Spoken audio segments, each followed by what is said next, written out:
Peter Lynch, the man, the myth, the legend, ran the Magellan Fund at Fidelity between 1977 and 1990, achieving a 29.2% annual return. He is an investing master and also wrote the book One Up on Wall Street, which at this point is basically required reading for all value investors and is one of the best-selling stock market books of all time. For now, our main issue is the high inflation and rising interest rates that we are experiencing, causing asset prices like stocks and real estate to suffer. It looks like these issues will continue throughout 2023. With that in mind, let's hear Peter Lynch's opinion on investing during times of high inflation and rising interest rates. His insights may surprise you and are perfectly relevant for today's environment. And all you need to know about the stock market is that it goes up and down, and sometimes it goes down a lot. That's all you need to know.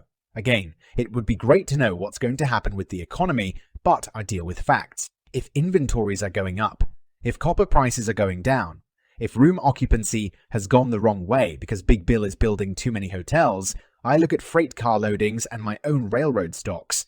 I deal with facts, not with people telling me what's going to happen in the future.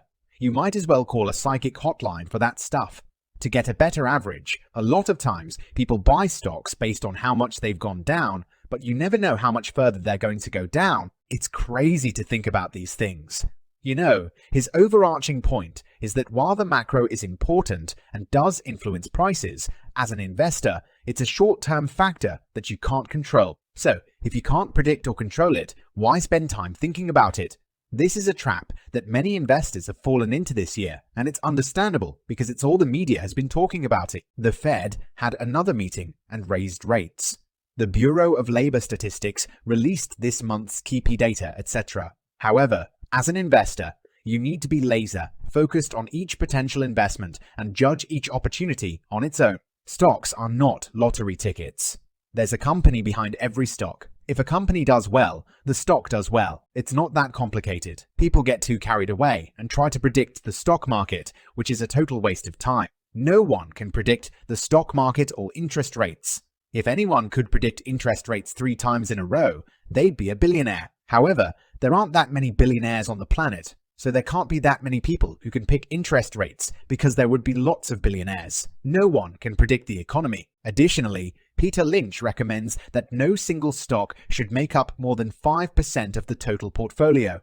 Lynch's investment style is based on understanding what you own, investing in a diversified portfolio of stocks, and conducting thorough research on potential investments.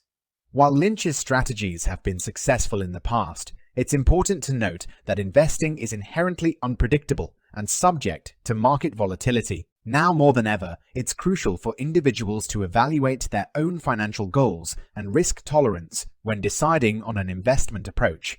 For most people in 2023, it's generally recommended to invest in a diversified portfolio and avoid trying to time the market.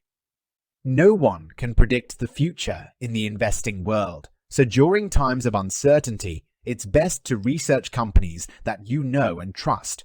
A long-term approach that prioritizes consistency, diversification, and risk management is likely to yield the most successful outcomes over time. So, was the investment recommendation a good approach? Let me know in the comments, what do you think about Peter's advice? Thanks for watching.